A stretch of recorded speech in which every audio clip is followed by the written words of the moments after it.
गुरुकुल में राजा महाराजा अपने मुकुट उकुट उतार के, कपड़े वपड़े उतार के, रथ से नीचे उतर के, रामचंद्र जी की बात बता रहा हूँ आपको मैं।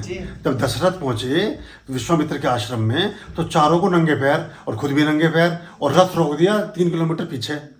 बोली 4 बालक हैं मेरे, इन्हें जमा कर लो आप। बोले जमा कर लिया। तुम कौन? बोले जी ये किसने आके बताया उनके, उसने वजीर ने, ये महाराज आई हैं।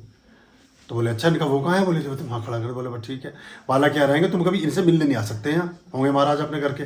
तो बोला जी ठीक है। तो बोले हम इन्हें कुछ भेजना चाहें? बोले जो भेजना हो 3 किलोमीटर पहले रखवा देना गाँव के बाहर कहीं। ये झाड़ू भी लगाएंगे, पोछा भी लगाएंगे, या खाना भी बनाएंगे, सारे काम करेंगे, नदी में से घड़े में से पानी भर कर लाएंगे मेरे लिए, सुबह मुझे नहलाएंगे, सारा काम करेंगे ये। और 3 किलोमीटर पहले राशन पानी जो रखना वहाँ रख देना, वरना में जरूरत ना है, हमारे पास गाय वाय सब है। जी महाराज ठीक है जी। संदीपनी जी के कृष्ण जी को तो अब तो वो बच्चे, उन्हें पता नहीं चला कि हम राजा के बेटे जी। उन्हें कोई अंदर अहंकार ही नहीं आया।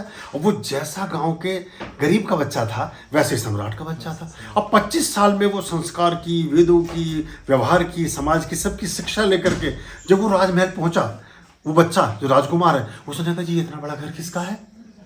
बोले तुम अपने ही मानो, तुम्हारा ही है। तो बोले अच्छा, हम तो 4-4 साल के छोड़ा है उनको वहाँ, 4-4, 5-5 साल के, उन्हें याद ही नहीं बेचारों को, स्मृति बहुत खत्म हो गया, या ऐसा लगा पता नहीं वहाँ हम रिश्तेदारी में कहीं गए होंगे। तो तब उन्हें बताया गया जब 25 साल के बाद वो ब्रह्मचर्य करने के बाद और बाकी उसमें आई कि ये घर आपका ही है। तो उन्होंने उस घर के महत्व को समझा। भूखे रह करके पढ़े थे तो भोजन के महत्व को समझा। इतने बड़ा आलीशान घर मिला तो घर के महत्व को समझा। पैदल नंगे पैर घूमते थे तो वहाँ खड़ाऊ और जूतों के महत्व को समझा। वो गद्दी पे बैठने के गुदगुदे को महत्व को समझा।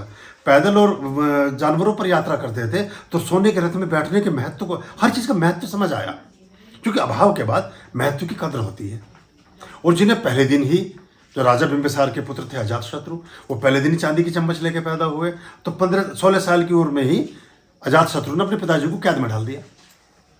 यही काम औरंगजेब ने किया।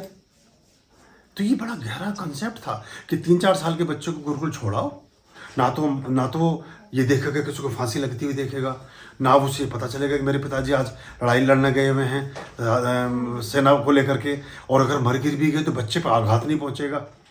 अब ये हम बच्चों को 24 घंटे तो हर तरह की सुख सुविधा में रखे हैं, और कई बार उन्हें, और सिर्फ सुख सुविधा की बात नहीं, जरा बड़ा सा कहीं कमी भी ऐसी हो तो उसमें मीन मेक कर देते हैं, ये खाना तुम मत खाइयो, यहाँ खाना ठीक नहीं है। तो उसे पता नहीं चला कि खाना खराब कैसा होता है।